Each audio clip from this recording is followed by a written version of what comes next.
But it is only fair that being an immediate former member of this House, that you exercise your conscience to hold as to whether this is a theatre of the absurd or is an honourable National Assembly of the Republic of Kenya. You may start by addressing that. Thank you very much, Honourable Speaker. And thank you, the honourable members present, for according me this opportunity to prosecute the matter before us. Mr. Speaker, sir, I have tremendous respect for this great institution, having served here for 5 years between 2017 and 2022, and I appear here in a very nostalgic moment that I'm back in the House where I stayed for 5 years, despite the fact that I've come under difficult circumstances. Mr. Speaker,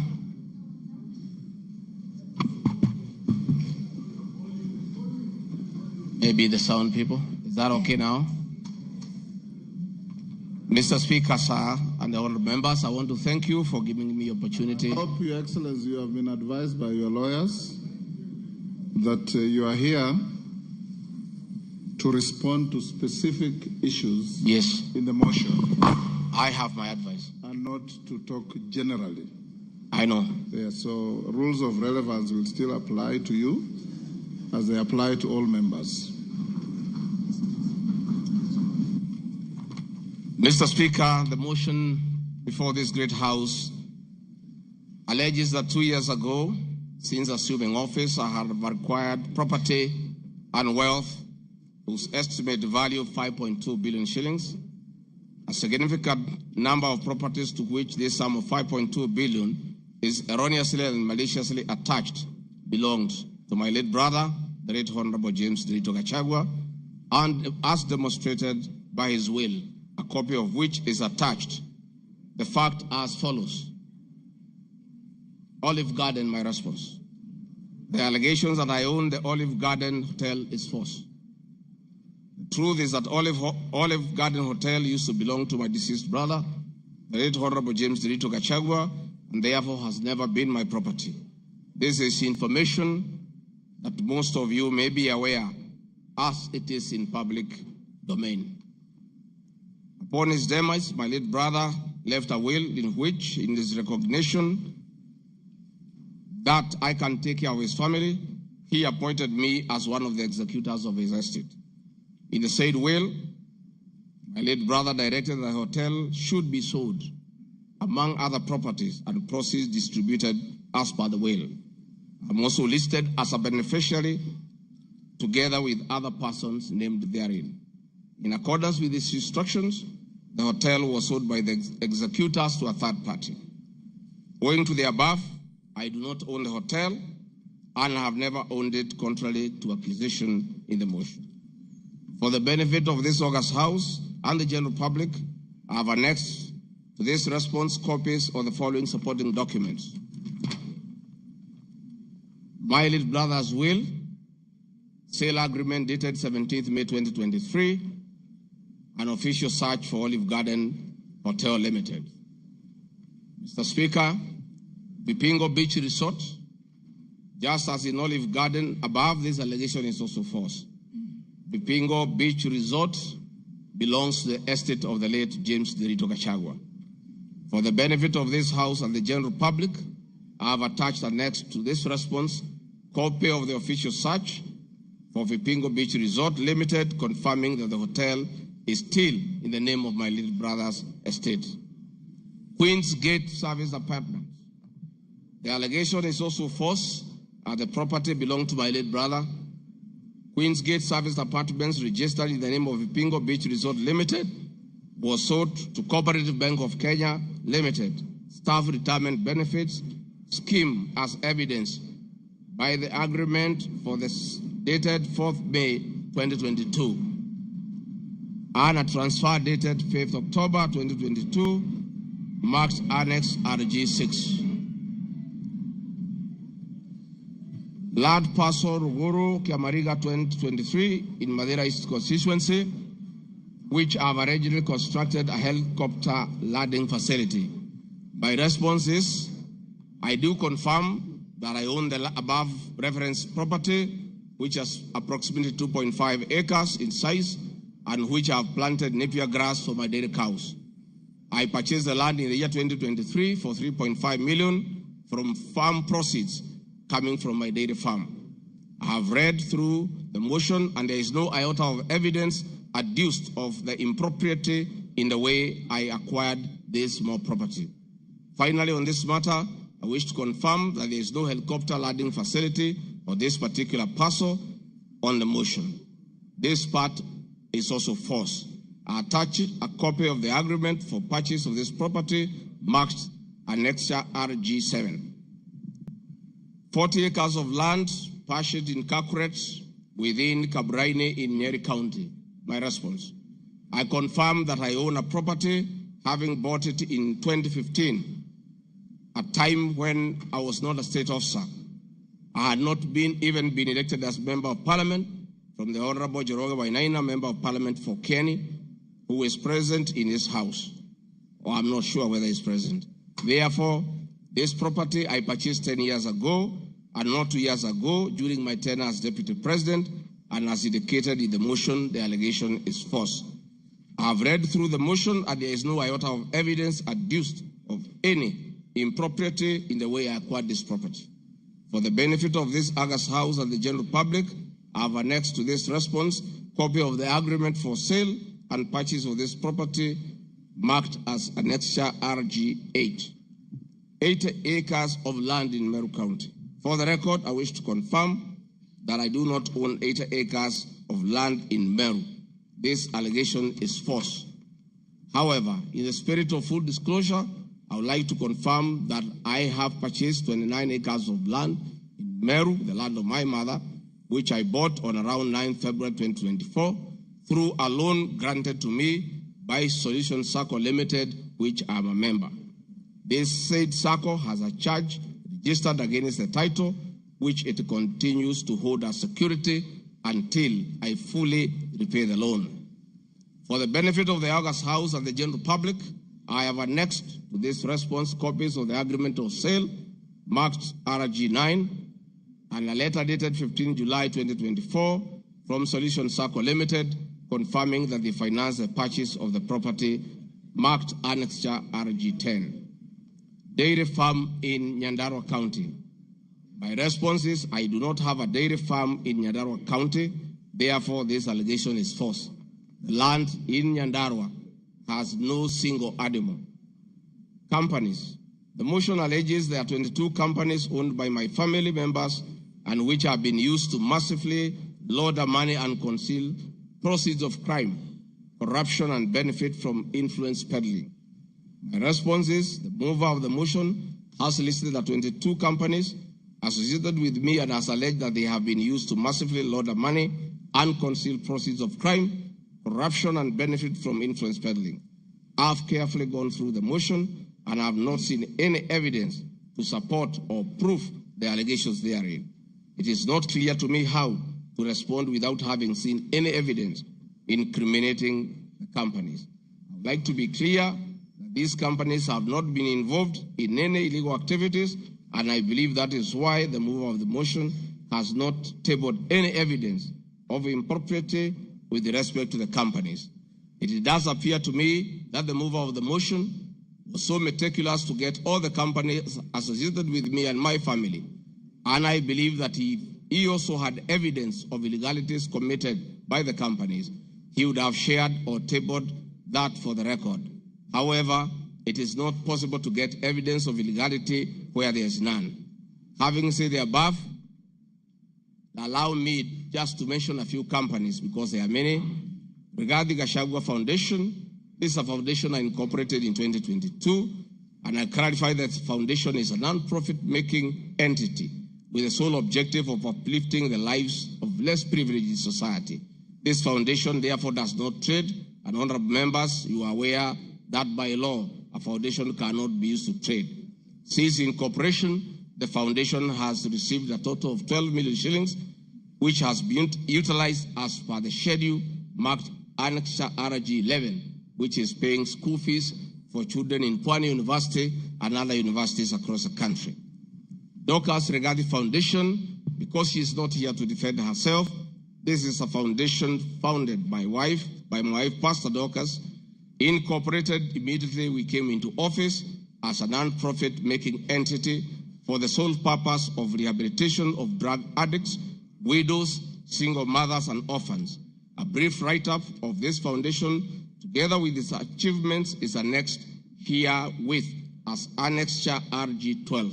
It is in public domain that Pastor Dorcas have been around the country doing work of rehabilitating drug addicts and helping others who have challenges. There are many other companies that are here, but I don't, because this is a house of record, I don't want to bother the members of parliament of going through all of them. I want to probably only talk about Wamunyoro Investments Limited, named after my village in Wamunyoro. This company was incorporated 21 years ago before I became deputy president, and it's a company that holds family property. Mr. Speaker, sir, I've been accused of exerting influence on officials in the Ministry of Lands to issue an allotment letter to Wamunyoro Investments Limited and using the fraudulently acquired documents in support of a court case. My response, Mr. Speaker, sir, and honorable members, I wish to confirm that Wamunyoro Investments Limited has never been issued with any letter of allotment for land in Embakasi. Wamunyoro Investments Limited purchased this land from a third party in the year 2012. The company's ownership of this property has been confirmed through two legal processes. One, a case was filed before the National Land Commission in the year 2016, adjudicated, and a determination was made that this property belongs to Wamunyoro Investments Limited. That was long before I became the Deputy President of the Republic of Kenya. Again, a matter was filed in High Court, case ELC, case number E242 of 2022, which was filed before I became Deputy President. All the documents filed in support of this case were filed in court before I became Deputy President, and no documents have been filed by myself in court upon becoming Deputy President. This being the case, it is not true that I have used my office as Deputy President to manufacture documents filed in this matter. The High Court found that this land legally belongs to Wamunyoro Investment Limited and issued the appropriate direction. This matter has since been challenged in the Court of Appeal. I invite any honorable member who may want to be enjoined in this case to have the liberty to do so. Mr. Speaker, sir, I have been accused in the irregular procurement of mosquito nets at a cost of 3.7 billion. In response to paragraph 45 of ground 7 at page 23 and 42, paragraph 78 and ground 11 at page 36, 37 or 42 of the impeachment motion, I wish to respond as follows. It is not true, as claimed in paragraph 3 of the witness affidavit of Andrew Molwa, that I was involved in the KEMSA 3.7 billion irregular procurement of malaria nets, either directly or through proxy. Further, Shobika Impacts Limited was not awarded the subject tender as the acting director of procurement, Dr. Justice Kinoti, by letter 5th May 2023, formally notified Shobika Impacts Limited that its bid was unsuccessful because its tender security was not paginated and the tender was hence non-responsive. But it's clear at paragraph 4 of the witness affidavit of Andrew Morwa, he contradicts himself by claiming that on 11 July 2023, I pressured him to surrender the original bid board, yet by the letter dated 5th May 2023, KEMSA had requested for collection of the original bid. Thus, there was no cause to pressure to be exerted on Mr. Morwa for any other purpose. I am aware of a foreign company known as Shobika Impacts Private Limited, domiciled in India, and which appointed Crystal Kenya Limited as its local agent in the year 2014, that is 8 years before Rigathi Gachagua became the deputy president.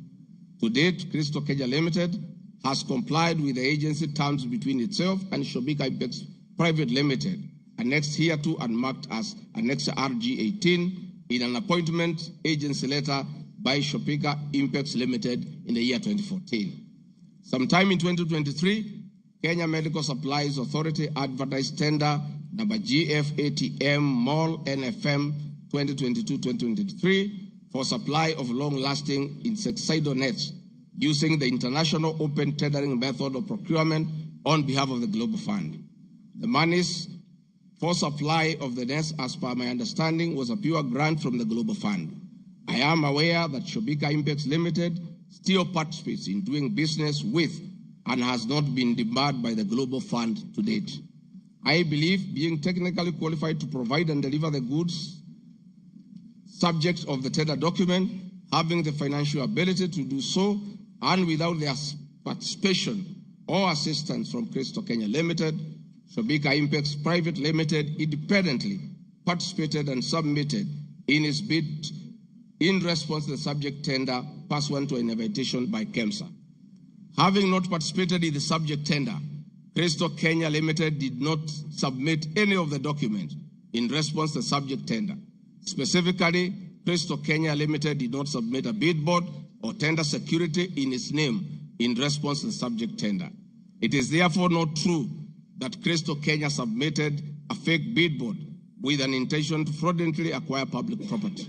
It is also not true that with my sons I used Crystal Kenya to massively launder money, conceal proceeds of crime, engage in corruption, and benefit from influence peddling.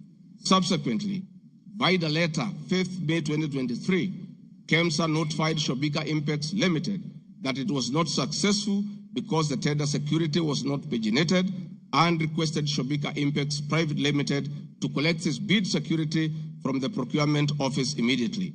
Annexed hereto and marked Annex RG 19 is a said letter by KEMSA dated 5th May 2023.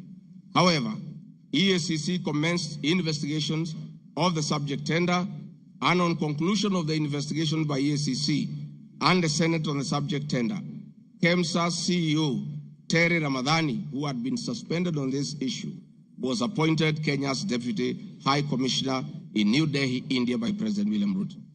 Thereafter, Crystal Kenya Limited, as Shobika Impex Limited agent in Kenya, followed up in the release of Shobika Impex Private Limited's bid board tender security on behalf of Shobika. Annexed hereto and marked Annexure RG 20 is an email from Shobika Impex Private Limited email addressed to Crystal Kenya Limited, together with a letter of even date confirming that Crystal Kenya Limited had authority to collect their bid board. KEMSA was mandated to immediately release the bid board tender security upon determining that Shobika Impex Private Limited was unsuccessful in the subject tender, and that is why they requested that the same be collected from its procurement office. KEMSA did so, as can be seen in its letter dated 11th July 2023, annexed hereto and marked Annexure RG 21 in the said letter by KEMSA dated 11th July 2023.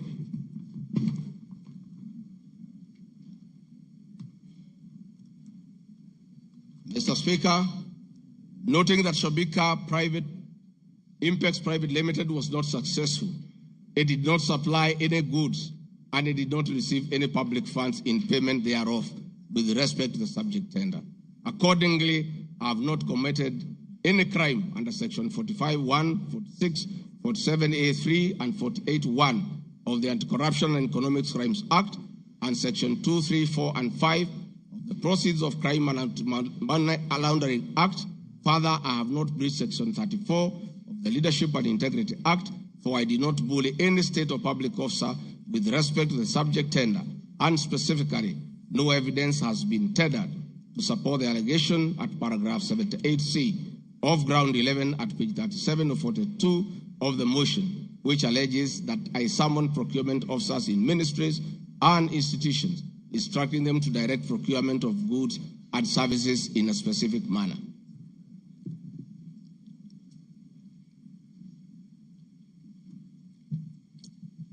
I have been accused of unnecessary and expensive renovation of the official residence of the Deputy President in Karen and Mombasa.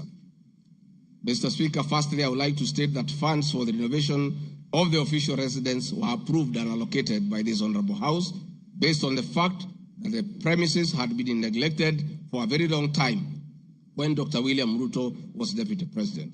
It cannot be fair that this House would proceed to impeach me because of an action that these honorable members have approved by way of appropriating monies for the renovations.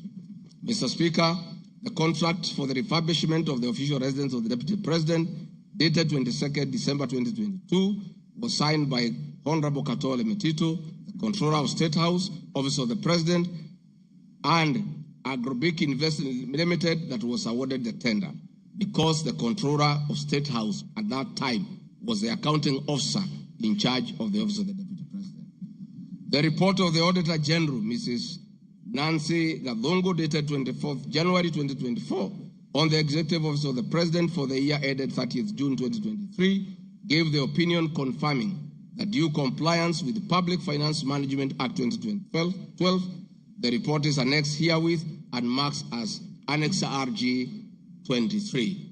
I would also like to add that the Deputy President, as Deputy President, I am not involved in procurement processes of my office, whether directly or indirectly. I would also like to state that I do not know the company, Agropric Investments Limited, which undertook the renovations. I do not know the directors and the company. I did not participate in the tendering or supervising of the same.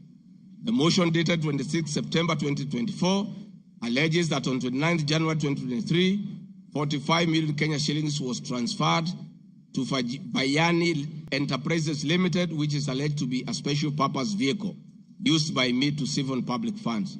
No evidence whatsoever is contained in the motion showing that the said company is in any way connected to me or that I have any beneficial interest in the said company, which I am neither a director or a shareholder. I categorically refute the allegation, which is false and unfounded. Mr. Speaker, I would also like to confirm that I'm not a director or a shareholder, directly or indirectly, of the company called Agrobrick Investments Limited, and I do not know its shareholders or its directors. Mr. Speaker, there is an allegation of dubiously acquiring substantial portion of the sum of 100 million paid to Lusona Events Limited. My response, Mr. Speaker, is just like in the above other matter. I have read the motion and I would like to state that there is no evidence that this company is linked to me. I wish to categorically state that I have no beneficial interest in the said company and neither am I affiliated in any way to the directors and shareholders of the said company. I would also like to state that I'm not a director or a shareholder of the company and do not know its shareholders or its directors. I do not sit in a tendering committee. I am not the accounting officer of the Office of the Deputy President. I have also not had any complaints against the manner in which the company undertook the work. I am unable to confirm the allegations on funds withdrawn from the account of the company since I am not a signatory to its account. I am not associated with the company in any way whatsoever. Mr. Speaker, the motion dated 26 September 2024 claims that I am reasonably suspected to be the principal beneficiary of the dubious transactions. However, Mr. Speaker, no evidence has been adduced or annexed to the motion to give credence to the allegations or suspicion. I categorically refute acquiring or benefiting from any funds paid to Lusona Events Limited, and therefore the allegation is false and unfounded. Mr. Speaker, I have been accused of siphoning money through St. Nicholas Rehabilitation and Industrial Training Institute Limited. My response, Mr. Speaker, is that the motion dated 26 September 2024 makes the claim that a payment of 21 million was made to a company called St. Nicholas Rehabilitation Center and Psychiatric Hospital. Then subsequently payment was made to Umalari Motors Limited. The motion claims that it is suspected that the entire transaction was used by me to siphon public funds and the payments typify money laundering transaction. I am not a director or a shareholder of this company and I have never received any payments from this company. Similarly, I am not affiliated or related to the shareholders and directors of the two companies. No evidence has been annexed to the motion showing that I was a beneficiary of the funds paid as alleged. I wish to point out that I'm not the accounting officer in the office of the Deputy President, and I'm not aware that the payments made to this company by the office. The allegation is therefore false and unfounded. Mr. Speaker, there is an accusation of alleged sensational but false accusations against the Honorable Lady Justice Esther Minor. My response, Mr. Speaker, it is alleged in the special notice motion on ground 4 on page 14 at a gross violation of the Constitution that I publicly attacked the Honorable Lady Justice Esther Minor and forcefully threatened to bring action against her. First, Article 160, Subarticle 5 of the Constitution provides that the judge cannot be found liable in a court of law for actions taken in good faith in lawful performance of their work. This provision is not a bar on freedom of expression guaranteed under Article 33 of the Constitution, nor a bar of the right to seek redress for legal wrongs simply because a wrong is committed by a judge. The exit multiple legal fora in which to take action against a judge for any actions that are not lawful. My statements were protected speech consequent to a decision by the learned judge in a matter involving my personal assets, which I disagreed with and found to be wholly unfair. The matter having been concluded at that stage, my criticism of the decision was not sub judice, nor in any manner prohibited by law. While I respected the ruling of the learned judge, I was in absolute disagreement with it. Contrary to the assertions in the special motion, I did not falsely threaten to bring action against the learned judge. I took actual legal action available to every citizen of Kenya under Article 160B, subsection 2 of the Constitution, which allows any person to petition the Judicial Service Commission for removal of any judge and filed a legal complaint before the Judicial Service Commission, JSC, in March 2024. The complaint being live before JSC, discussion of the conduct of the learned judge in the said manner here would be sub judice. A copy of the complaint is annexed herewith and marked Annexure RG 24.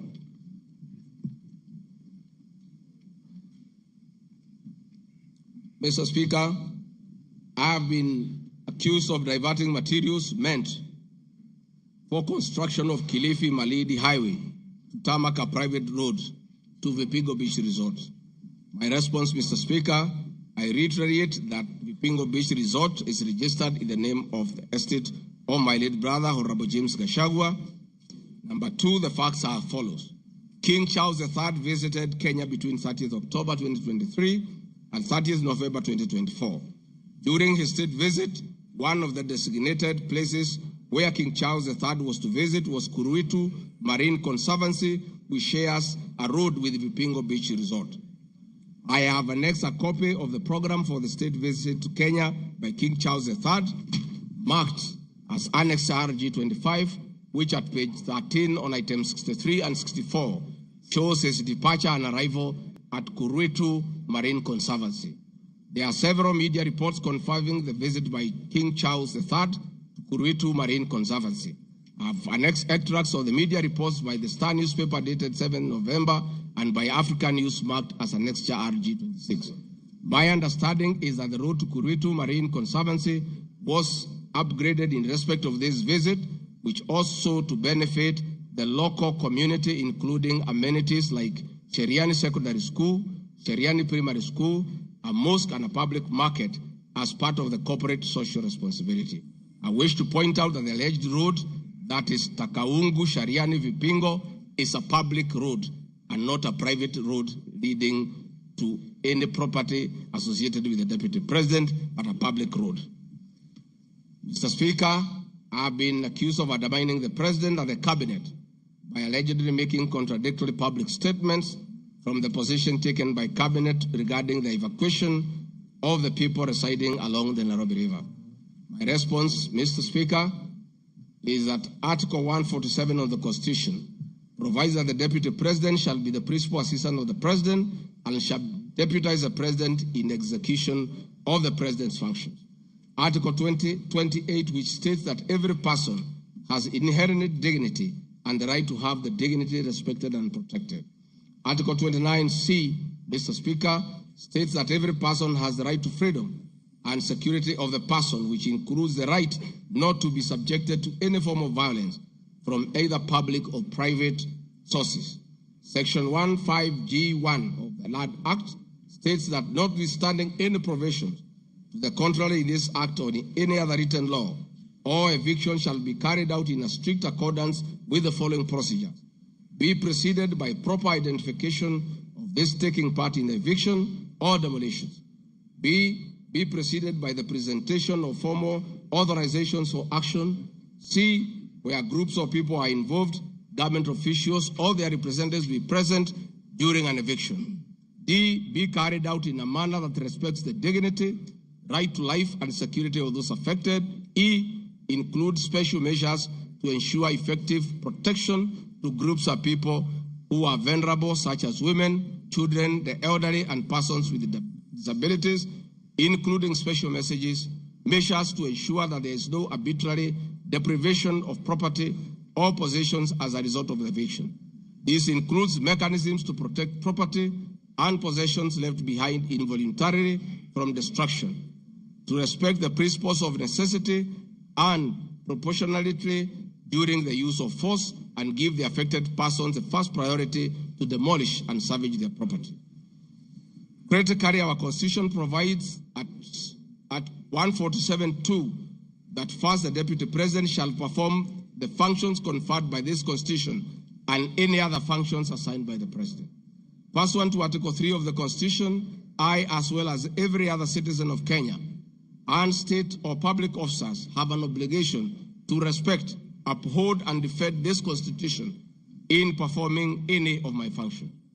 This, the national values and principles of governance contained in Article 10 of the Constitution by those state organs, public officers, and all persons, including myself as Deputy President, wherever we make or implement public policy decisions. In addition to this matter, Mr. Speaker, these national values and procedures include the rule of law, democracy and participation of the people, human dignity, equity, social justice, inclusiveness, equality, human rights, non-discrimination, and protection of the marginalized. Adherence to these principles become extremely important when we as state officers are contemplating legal evacuation of citizens with a duty to avoid inhuman forced eviction that will be contrary to our Constitution and international law. While campaigning with President William Ruto, and subsequently when I was sworn in as Deputy President, the President and I promised as a key pillar of the Kenya Kwanza government that there will be no forced or unlawful evictions and that all evictions will be human and entail legal compensation. Mr. Speaker, the Office of the Deputy President has undertaken extensive engagement with all parties in regard to cabinet decisions on eviction, which I fully support, including the Nairobi River, which is an entity under the Office of the Deputy President and the County Government of Nairobi. Adherence to these principles become extremely important when we, as state officers, are contemplating legal evacuation of citizens with a duty to avoid inhuman forced evictions that will be contrary to our Constitution and international law.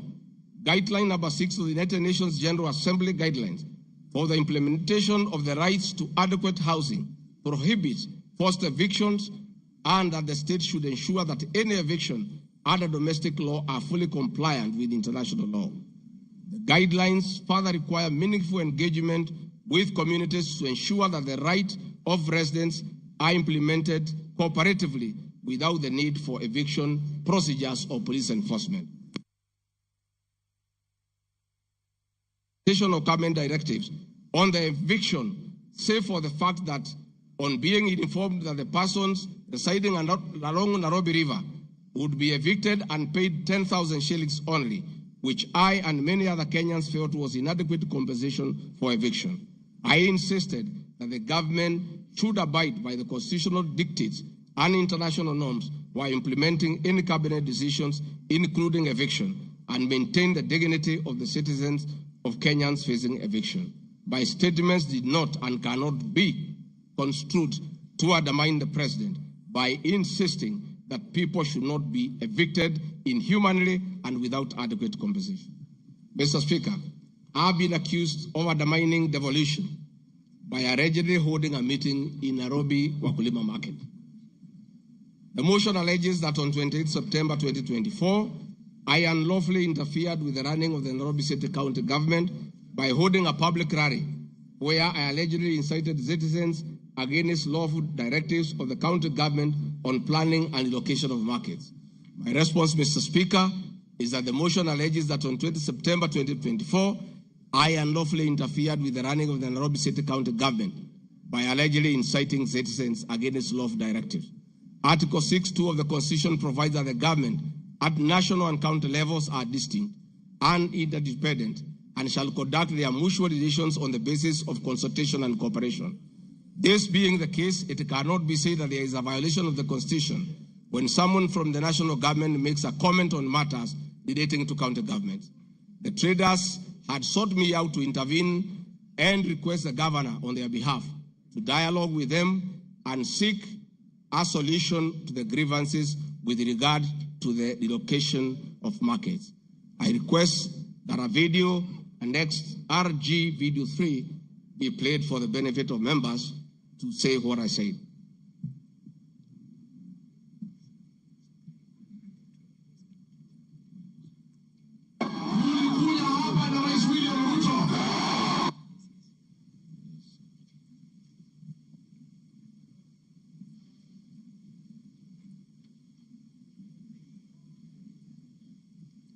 Please play the video for us.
Thank you, Mr. Speaker.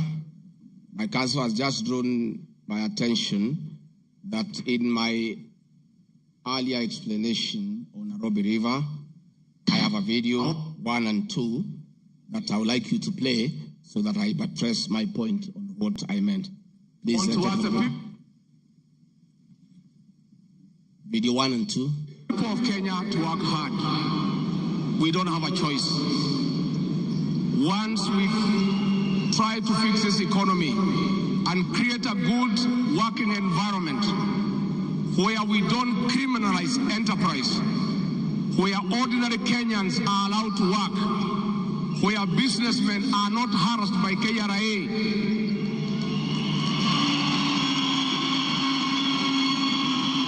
where goods belonging to the people of Kenya will never again be touched by overzealous public servants. Where again people will never again be evicted in brutal evictions by state agencies. And I say, freedom is here. Now, the number of fatalities from the ongoing forcible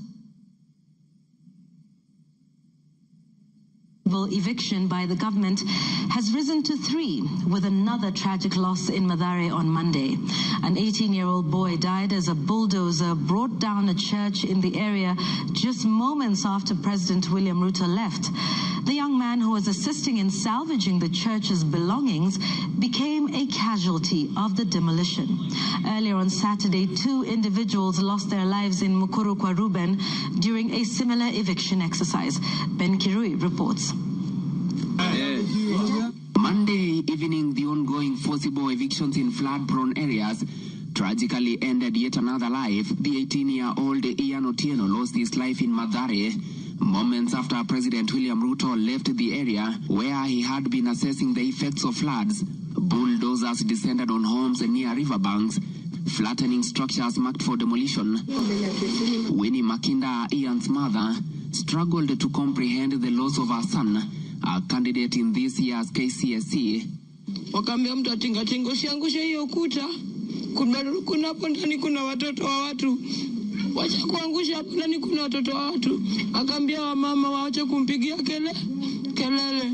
Reports indicate that Ian Otieno was trying to salvage church properties when the bulldozer brought down the wall, leading to his sudden demise. Driver wa tingatinga ile tu alianza kubomoa hata mara ya kwanza huko mbele, alikuwa tu anakani kama hata watu wakimwambia ngojea watu watoe vitu hataki kusikia. Nilichimba hivi, mtoto wangu alikuwa anataka kutoroka, sawa. Unasikia alishika mtoto wangu na hiyo kitu hapa. Mtoto wangu akienda hivi.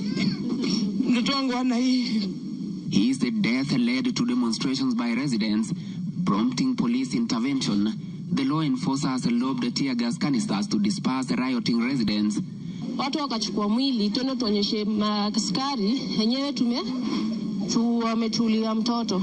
Maskari kutuona kwa gate wakaanza kutoa gun, wakaanza kulipua shoot. Residents insist they will comply with government orders to vacate houses along riparian lands only if provided with alternative housing solutions. Saturday's demolitions in Mukuru kwa Ruben claimed 2 lives and injured 3 others, sparking outrage among residents who blamed the government for forcible evictions despite many not yet being relocated. Last week, the government mandated the evacuation of all residents from risky areas within 48 hours, including those near dams, those in areas prone to mudslides, and Kenyans residing on riparian lands. Ben Kirui, Citizen TV, Nairobi. Hakuna tena mambo ya evictions katika Nairobi. Kama kutakuwa na maneno, ni maneno ya relocation ambaye itakuwa ni kwa utaratibu bila ya mwananchi kuvunjiwa nyumba. Huwezi kutoka nyumbani alafu unarudi jioni unakuta masufuria barabarani na blanketi sijui imekaa wapi. That one will not happen again. We want to make sure that we are an orderly, humane society that respects the right of everybody, irrespective of who they are or irrespective of their financial status. We are all equal before the Constitution. Tumekubaliana watu wa Nairobi? Vijana tumekubaliana? Thank you, Mr. Speaker. That was President William Ruto talking the same language as his deputy, that brutal and forceful evictions have no place under this administration. We have seen a video of brutal eviction. We have seen young children crying in tears. The Deputy President is being accused of undermining his boss by just doing what his boss said, that we should never forcibly, brutally evict the people of Kenya. Mr. Speaker, the leadership of Nairobi business traders approached me sometime in March 2024 at the official residence to discuss multiple issues affecting business and requested engagement in the solution and intervention on these issues. Consequent to this meeting, I directed that short, medium, and long-term strategies be undertaken, coordinated by the Office of the Deputy President, to address the issues raised that cut across various agencies, including KRA, Kenya Post Authority, Counterfeit Authority, Kenya Bureau of Standards, the National Police Service, and the Kenya Copyright Board.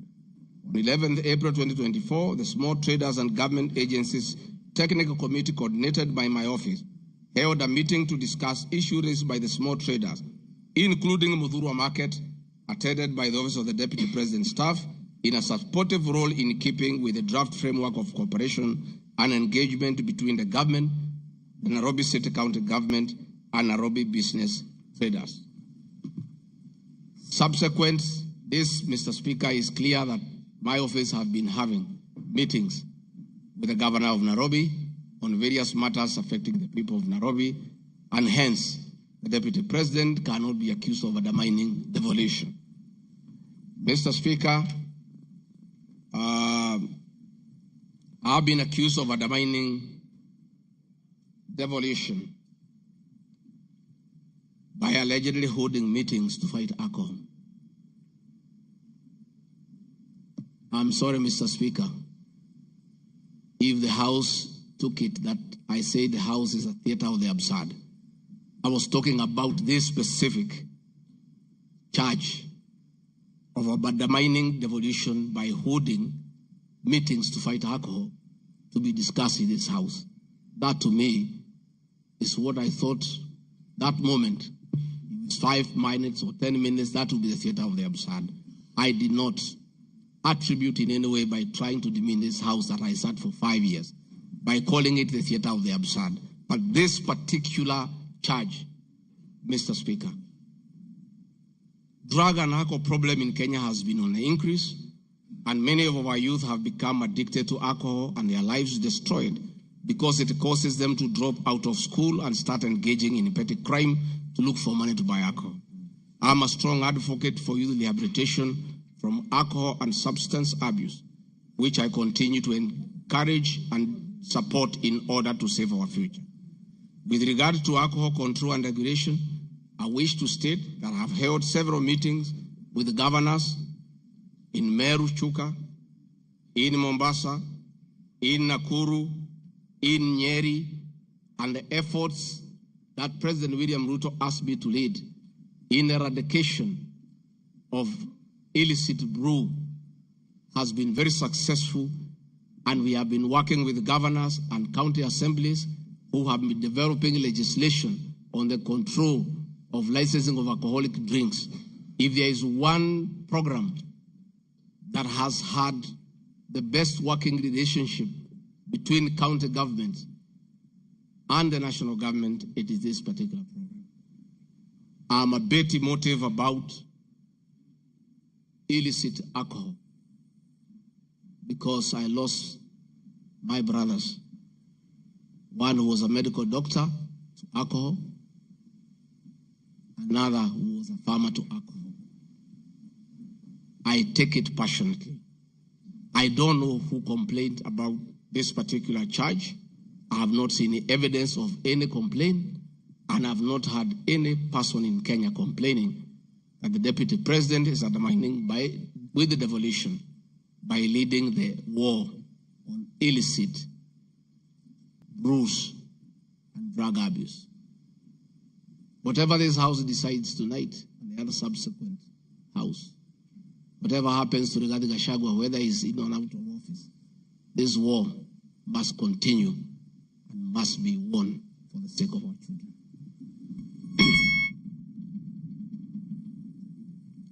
I want us to watch video number 4, RG4. Leaders, those of us who have been elected, Madam Waiguru, Governor Kahiga, Badilisha, Kangata, Wamatangi, what shall we tell our people? Where are we? What shall we tell the people who elected us? When we meet them, what shall we tell them? When our children got wiped out by alcohol and drugs, where are we? We have nothing to say. Dede Nyoro, Kimani Ichung'wa, Madenge, mutaambia watu nini? Mukami, mutaambia watu nini? So please, this forum here today, let us be open and candid.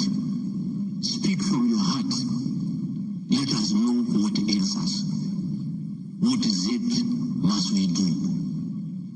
We have the support of the president, and he is waiting. He has told me by 7 p.m. today he wants a report. He cannot accept the situation. He cannot. Neither can I. And none of you should accept the situation. It is not right. It is not fair. It is not acceptable. We must deal with it as leaders. And we are here. We are all leaders. As an OCS, you are a leader. That's why we have been given that responsibility. As an ACC, you are a leader. County Commissioner, wewe ni kiongozi. DCIO, wewe ni kiongozi. Sisi ni viongozi. Na juu ya hayo sisi ni wazazi. Tafadhalini, tukubaliane, tutafute suluhisho. Na tukipata, tuende tufanye kazi. It is possible. It is doable. It is something that we can do. Thank you, Mr. Speaker.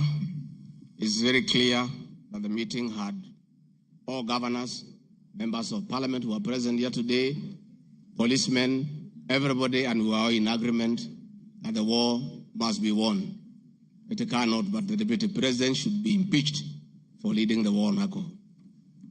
Sensational statements against the National Intelligence Service, its Director General, and officers. Mr. Speaker, during the assumption of office, I took an oath of allegiance in the following terms. Oath or solemn affirmation of allegiance to the President, Deputy President.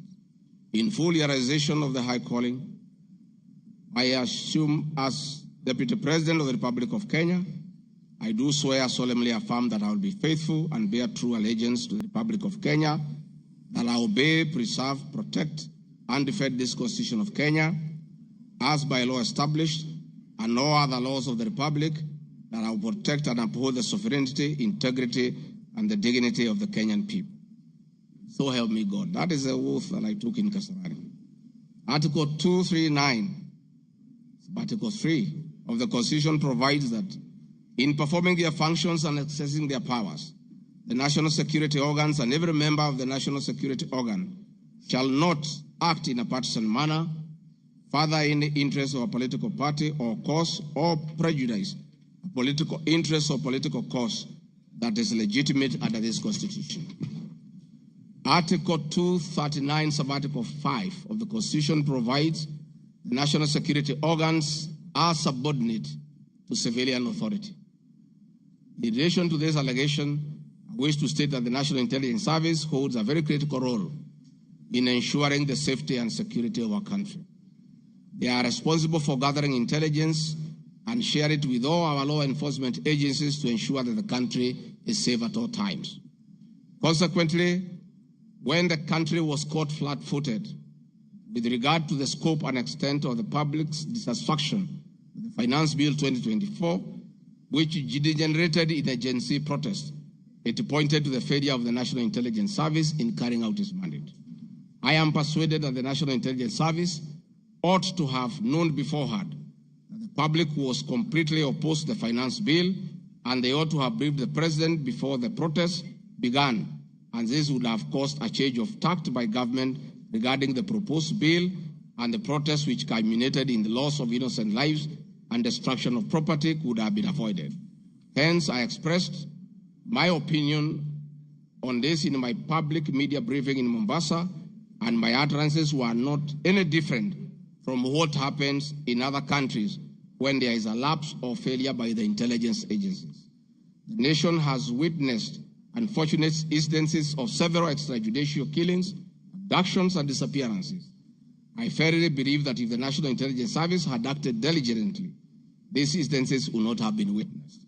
Under the Constitution, the government agencies are supposed to be accountable to the Kenyan people, including the National Intelligence Service, and calling them out when a dereliction of duty does not amount to undermining them. I am also aware that the Kenya Kwanza government has been at the forefront in calling out officers who do not seem to understand their work. Recently, my boss, the President, publicly complained that there are some PSs and CSs who did not seem to understand their role. Please play for me video number 5, RG5. On President William Ruto has today described some members of his cabinet as utterly clueless and uninformed about the dockets they occupy. And in a sign of trouble for cabinet secretaries, the State House gates were shut for those who arrived late, with both President Ruto and his deputy Rigathi Gachagua giving a sharp tongue lashing to the latecomers. And our Citizen TV's Timotai Goin reports the atmosphere at the State House, Nairobi, left little doubt on President Ruto's disappointment with a vast section of his 22-member cabinet.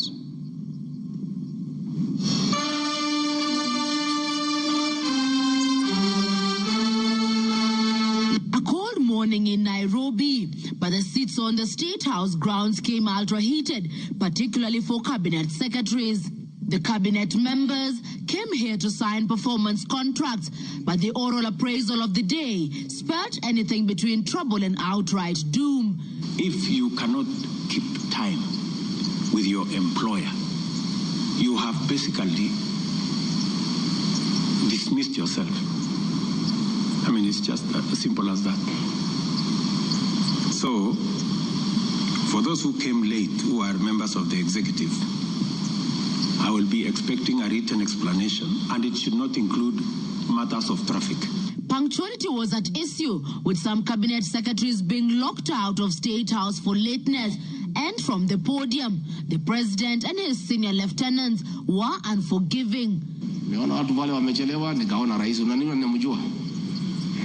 Nikaona uso yake nikajua hapa kimeumana. Sababu leo ni siku ya performance contract. Ile siku muhimu sana ya kuja kuweka. Na wewe umefika pale, rais amekaa. Tayari amekaa na ndiye rais wa Jamhuri ya Kenya. Wewe umechelewa ukiwa kuona nani? Who else have you gone to see? One of the things we need to learn in our performance contract is to beat the traffic. For the 19 cabinet secretaries present, the atmosphere at State House progressed from bad to worse as President Ruto and his deputy Rigathi Gachagua issued a blistering assessment of the performance of the cabinet members. Many of you, the people I speak to, don't even know what is going on in your ministries or departments. You have very scanty information. The moment I know more than you in your ministry, then you must begin to understand that something is very wrong. How do you run a ministry or a department or a parastatal if you have no information? That is the highest level of incompetence. Those of us who came with the president from the political space and who are his friends, and we assisted him to become president.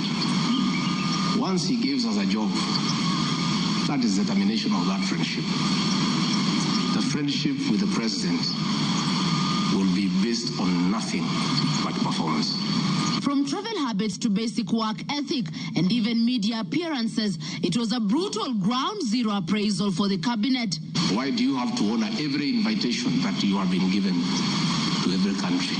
Your Excellency, at times we have tried to hold cabinet committees, we can't. 5, 6, 7, 8 ministers are out of the country. Some change clothes at the airport from one country to another. That is the truth. Why can't you regulate yourself? If the president was to travel and honor every invitation, he will be out of this country the whole year. You just have to decide what is useful and other things you can leave to our ambassadors out of the country. So when you hear my deputy saying, find time, travel, but travel and see the people who have hired us, you know, go to different parts of Kenya so that you can get feedback from the public. We have done so much as an administration, but the information is not out there. Our ministers are quiet. They are called for TV interviews, they don't show up to say what they have done. And then the media have a field day because nobody talks for government. I would rather we spend more time explaining to the people of Kenya what we have done in our respective dockets as opposed to travel. And if we have to travel, let's travel up country to where our wananchi are and explain what we are doing. And I remember I called CS Chelugui didn't find him, so I called his PS and I found her and I explained to her, I told her, look, the public is not understanding this. Did I call you or not on Sunday? You know, I told you this is what the public is saying. Please do more sensitization on Hustler Fund Phase 2. With a very public expression of disappointment in his cabinet, President Ruto has triggered speculation on changes in government as his administration approaches the end of its first year in office. From punctuality to work ethic and general performance, the proverbial axe could well fall somewhere. With the performance contracts expected to foster a culture of high performance in the public service and also ensure that public resources are properly utilized, it is also set to offer a framework for President William Ruto to reward performers and also institute sanctions on non-performers. Chemutai Goin, Citizen TV. Mr. Speaker, President William Ruto, my boss, and I have been calling out senior government officials when they fall short of expectations. The Director General of the National Intelligence Service is no exception. He's not above the law. He's accountable to the people of Kenya for his performance. And I have had an argument that we should not call out those in the security sector. I would like you to play the next video. We have the most incompetent Inspector General of Police, I think, in the world. The most incompetent in the whole world. His incompetence may not necessarily play out when things are working, but when things get to a head and you need some decisions to be made, I can tell you for sure, the gentleman we have as an IG cannot make any decision. Nataka tumwambie ule mtu wa sinema mingi anaitwa nani ule mtu? Ule sijui anaitwa na DCI, ule anaitwa nini? Ule mtu anaitwa Kinoti. Awache ujinga. Huyo bwana Kiboti awache ujinga. Sio kama tunaelewana. Huyo Kinoti hakuna kitu amefanya kwa hii Kenya ya kisiasa. Yeye ni mtu ya sinema. Anaendesha makesi kwa magazeti. Anatuandikia barua, sijui barua ya kilomita ngapi. Mr. Kinoti, please save your time. Stop writing to us long letters. Leave matters of elections to IEBC. You have no business in IEBC. You have failed as DCI. We don't want you to fail our elections. Tunaelewana? Huyo bwana Kinoti awache hiyo ujinga yake anaendesha pale, kwa sababu anatukasirisha. Huyo bwana Kinoti tunataka tumwambie awachane na watu wa IEBC wafanye hiyo uchaguzi. Alipatiwa kazi ya kufanya criminal investigation. He has never done anything. Ile kesi yote anafanya kesi kwa magazeti. Akiambiwa apeleke evidence kule kotini ameshindwa. So, bwana Kinoti, wacha sinema. You have failed and wait for August so that you can... Honorable members, that was President William Ruto as Deputy President criticizing IG Mutiabai, DCI Kinoti. Rigathi Gachagua has learned his job from his boss, that public officers must be called to order when they fell short of expectation. And I never saw anybody bring William Ruto here for impeachment for criticizing the IG or the DCI. This is a very unfair allegation. Mr. Speaker, it is also reported by media that the IMF has already warned about impending unrest during the people's dissatisfaction with the 2023 and 24 finance bill. Many of you will recall, Mr. Speaker, after the September 11th terrorist attack in the U.S., the U.S. intelligence agencies were massively criticized, and an inquiry was even opened to investigate why their intelligence agency was not able to detect and thwart the attack. All we are saying is that our National Intelligence Service is accountable to the people of Kenya for its performance. Mr. Speaker, conniving with cartels in the tea sector to block KTDA from implementing guaranteed minimum return. Mr. Speaker, I am here to see a shred of evidence to that effect, and I have nothing to say. I have seen an allegation that we have not been able to do coffee reforms, Mr. Speaker, out of my work, coordinating coffee reforms. The Cooperative Bill 2023 and the Coffee Bill 2023 is before this House. I request this House, after these impeachment proceedings, to embark on those two bills so that the coffee farmers can realize the full benefit of the coffee reforms that we have initiated. There is another allegation that I have taken control of a local cooperative society in Madeira constituency. I don't know the name of that constituency, of that cooperative. It is false. I am here to see any evidence. I have nothing to say because there is nothing to be said. On the issue of shareholding, which I think members are interested in listening to, I listened to you this morning, and it was quite emotive. By virtue of provisions of the third schedule of the Political Parties Act, the constituent parties of the Kenya Kwanza coalition entered into various agreements, which were deposited with the Speaker of the National Assembly and the Speaker of the Senate for purposes of Article 108 of the Constitution of Kenya. The following were members: UDA, ANC, Ford Kenya, PA, Farmers Party, Chama cha Kazi, Communist Party, Economic Freedom Party, Service Party, Tujibebe wa Kenya Party, Umoja na Maendeleo Party of Kenya, and the Democratic Party of Kenya.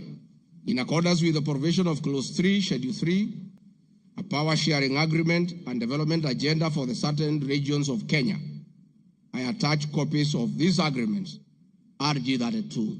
All those agreements talked about specific regions. The leaders who appended their signatures canvassed issues of appointments to do with specific regions. Power sharing agreement between UDA and ANC and Ford Kenya, for example, say that the UDA would nominate the coalition president, the presidential and deputy presidential candidates that was honored. The president would guarantee the stature, the dignity, and financial and operational autonomy of the office of the deputy president, which I have been insisting on because it's part of the coalition agreement.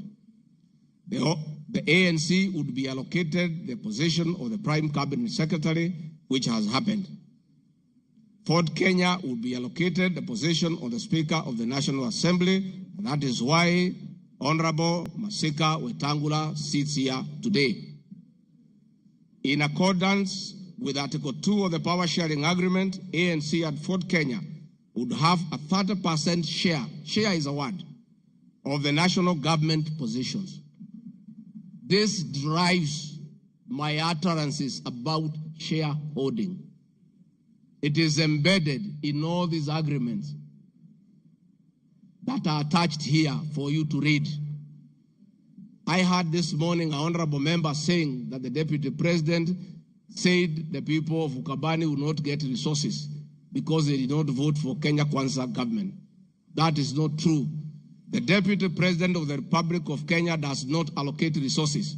Resources for the development of the Republic of Kenya are appropriated by the National Assembly of Kenya, where I am today. The Deputy President will help the President to oversee the implementation of funds allocated and appropriated by the National Assembly. It is therefore not possible that the Deputy President of the Republic of Kenya has the capacity to deny any part of Kenya resources because of the way they voted. The decisions on how resources will be allocated for the development of the Republic of Kenya are made here by the honorable members. If your area has no development, please don't impeach the Deputy President. Don't accuse him of not giving you resources. You are in this house to make sure that your area where you come from is allocated appropriate resources because that is your job.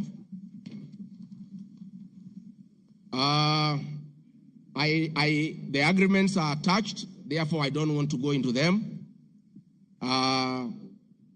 Let me say my speeches on the shareholder issue were informed. by the aforesaid power-sharing covenants, which are founded on law, having been deposited with the Registrar of Political Parties, and lessons learned from the well-known disputed 202 NAC power-sharing agreement. Further, sharing agreements are a feature of government formation in all democracies in the world that provide for the formation. My pronouncements on the issue, properly understood, are not only anchored in law, but entirely harmless and incapable of being construed as a basis for ethnic animosity, a danger to national cohesion, or a threat to national unity. On the contrary, coalition building has been one of the most important innovations since the disputed 2007 elections in ensuring stability, equitable sharing of political power, national cohesion, and fostering of national unity. Indeed, Kenya Kwanza main opponent in 2022 general election, Azimio la Umoja Coalition, One Kenya Coalition Party, was a political party consisting of 25 political parties who also executed a power-sharing agreement based on shares. I'm also aware that the Jubilee Coalition that executed a 50-50 power-sharing agreement between TNA Party and URP Party for 2013 general election have thus not violated Section 13(1)(a) and 62 of the National Cohesion Integration, nor has this commission summoned me to explain any of my comments and how it can affect cohesion. However, notwithstanding the said power share agreement, upon election as Deputy President, I went out of my way, as required by the Constitution of Kenya, to serve all Kenyans regardless of their political preferences during the election or ethnic origin. I now produce the following video showing some of my speeches all over the country as marked RG Video 7.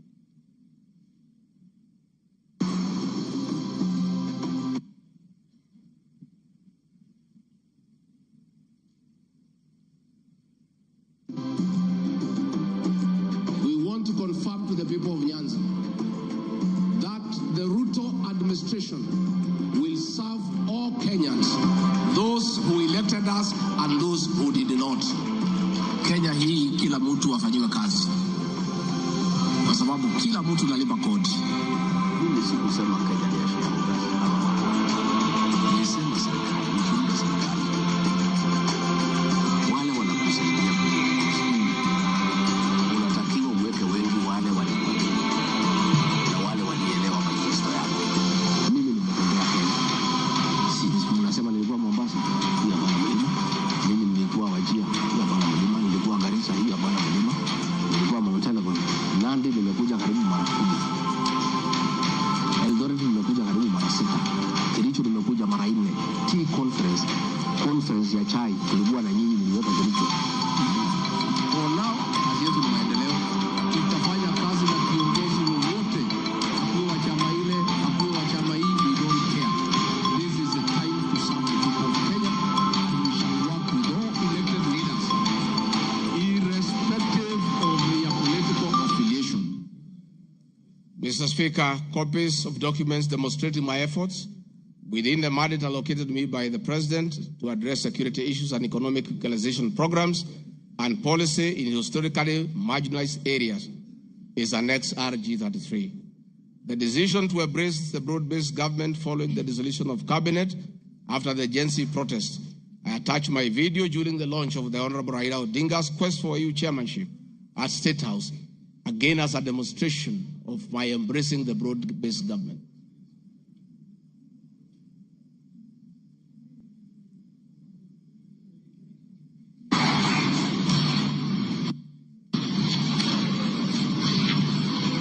Your Excellency, Dr. William Ruto,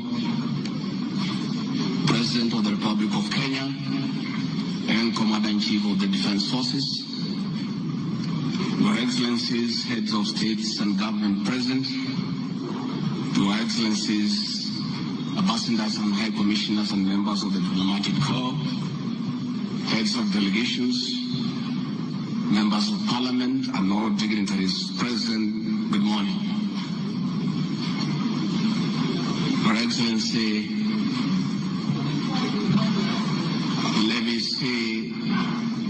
great moment for our country. What a day, what a moment. We are here, Your Excellency, as a country to unveil Kenya's finest to go and lead Africa. It's a proud moment for this country. And I want to say, Your Excellency, the people of Kenya have been united to a man by the candidature of the Right Honorable Raila Odinga to be the chairperson of the African Union Commission. This is a quest that has brought pride to our nation. And I would like to tell the leaders here from Africa and the representatives that as a country, as we present the Honorable Raila Odinga to be our candidate, it is because Africa, our motherland, deserves the best.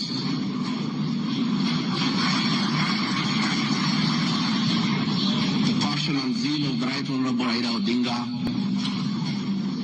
in Pan-Africanism is well documented. Passion knows no age, knows no limit. In the person of the Right Honorable Raila Odinga, he'll join the ranks of Jomo Kenyatta and Kwame Nkrumah in pushing the agenda for Africa. I therefore want to say, Your Excellency, the lessons of today are that Raila Odinga, the Right Honorable, is a man of great resilience, endurance, and perseverance. Today, you are going to unveil the transformation of the Right Honorable Odinga from a national leader to an African statesman. And for us in leadership, we have learned great lessons of resilience, endurance, and perseverance. Somebody may ask, why is Rigathi Gachagua, who has before had issues with the leadership of Raila Odinga? As a truthful man, I have nothing against him. It's only that we were competing for the same position between him and my boss. Now that he is going for a bigger seat in Africa, all of us, from the president, I, and the rest of Kenya, are behind him. And the Right Honorable Raila Odinga, as a man who listens to the ground, let me confirm to you, I've listened to the ground, and all Kenyans across the political divide, across communities, are in support of your candidature, and we wish you well. Before I call Your Excellency, let me acknowledge the place of family, not just in our lives, but in leadership. I think it is a great moment for the Right Honorable Raila Odinga. It's appropriate that I acknowledge on behalf of the country the role Mama Ida Odinga has played in the life of this great son of this land. Mama Ida Odinga, we salute you as a country for having been a very strong pillar to your husband in very difficult times, and his lowest moments, you have always been there for him. We ask families to support their spouses. So Mama Ida Odinga, as we wish you happy birthday, it is my hope and prayer that your next birthday will be celebrated at Addis next year. And if you invite President William Ruto to come and he's not able to come, Mr. President, I'll be very happy for you to send me to represent you in that great birthday. We therefore want to say, as a country, this is a great moment.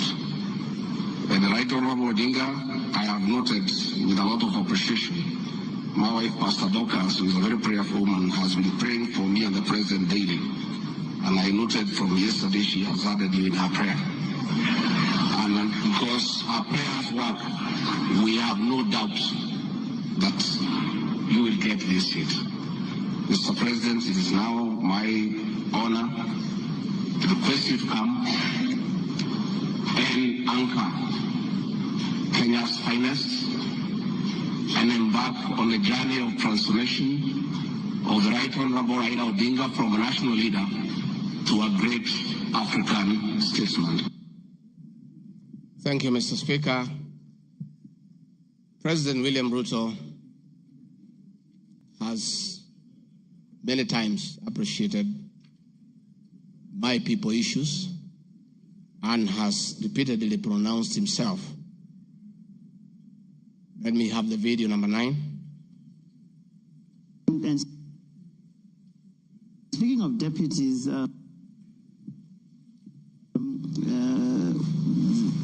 you have in the last few weeks named Mr. Rigathi Gachagua as your deputy. There's been quite a debate, and I'm sure you know that, around running mates in this country. Perhaps this would be a great time to shed light on why you settled on this gentleman. Rigathi Gachagua is somebody I have known. Rigathi Gachagua is a very passionate leader. Rigathi Gachagua is a people's person. He speaks about the things that I speak about. He speaks about ordinary people. He's concerned about matters to do with farmers. He's concerned about the things that are dear to ordinary Kenyans. And the nexus between me and Rigathi Gachagua is the people. He believes in bottom-up the way I do. And that is why I chose Rigathi Gachagua to work with me. Thank you very much. Speaking of deputies... Thank you very much, Mr. Speaker. In addition, and almost in conclusion, I am not the only leader at the national level who has encouraged unity among Kenyans based on shared regional, geographical, and economic and other factors. I have attached several articles. Luya unity is not optional. Moses Wetangula. Ruto puts case for Gema Kalenjin unity. Bijikenda unity in the offing. Masai leaders in unity talks ahead of next year's general election. I have attached those articles so that you understand that regions uniting does not mean they unite against other regions. They unite for common issues, common values, and to strengthen them to join other regions for national unity. Mr. Speaker, the motion dated 26 September 2024, tabled before the National Assembly, makes the generalized claims that have committed crimes under national laws. Proceeds of Crime and Anti-Money Laundering Act, Penal Code, National Cohesion and Integration Act as anti-corruption and economic crimes. It is on the basis of the claim that it is said that the threshold of impeachment has been met. I am not aware of any active investigations by any state agency for offences under the said laws, neither have I been called upon to record any step pertaining to any investigation. Just like any other Kenyan, the Constitution accords me the presumption of innocence in relation to criminal offences until the contrary is proved in a court of law on a specific standard of evidence. Therefore, in the absence of any active investigations by any investigative agency in Kenya, I do not believe that there can be any serious reason to believe that I've committed any offense. Otherwise, that will be an indictment of the intelligence agencies as well as investigative agencies.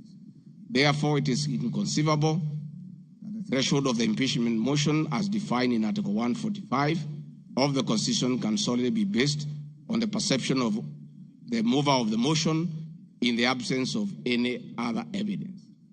I heard the mover this morning saying that all we need to do is to believe in him. I believe that cannot be the position.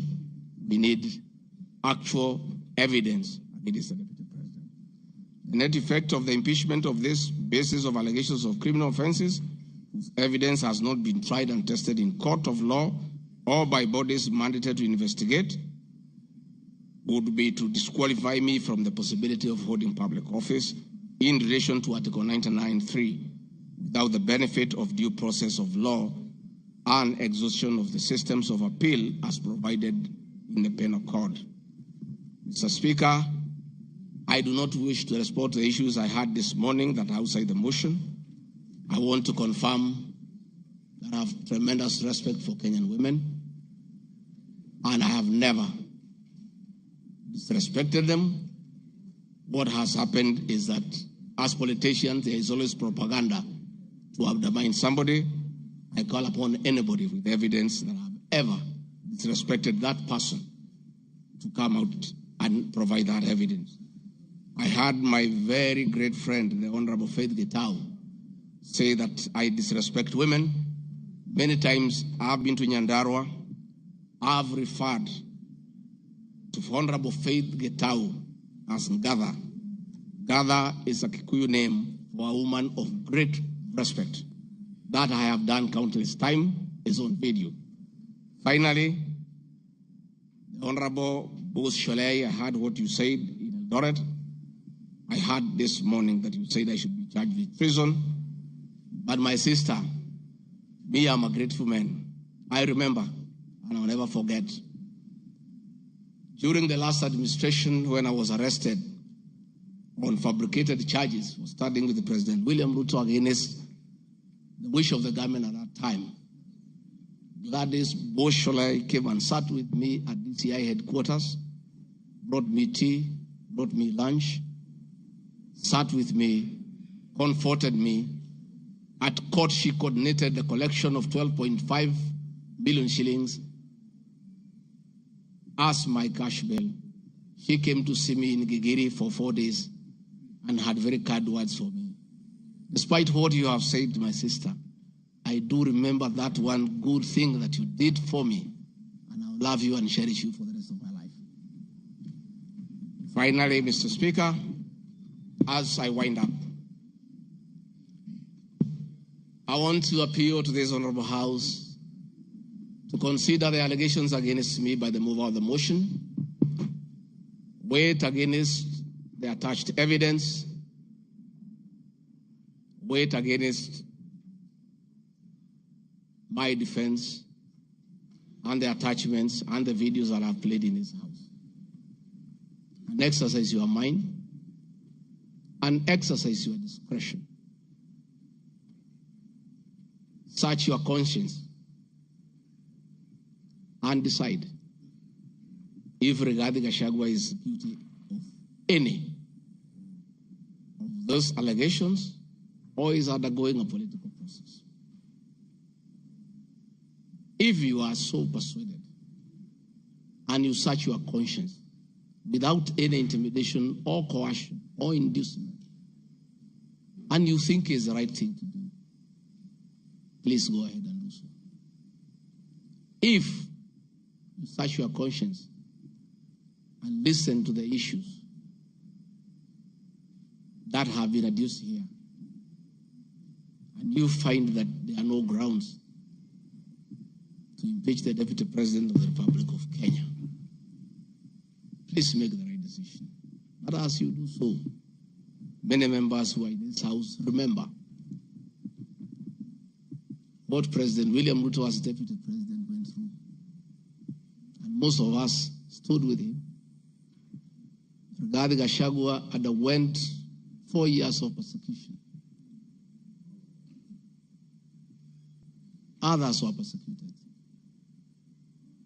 But we took a firm stand because we believed we were doing the right thing.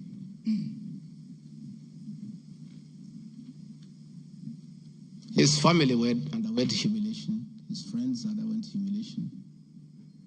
He was a haunted man. And on Inauguration Day, he pronounced himself that freedom is here. Again, under the new administration, the same Rigathi Gachagua, who underwent humiliation and persecution, finds himself in the same space under that administration that he fought for.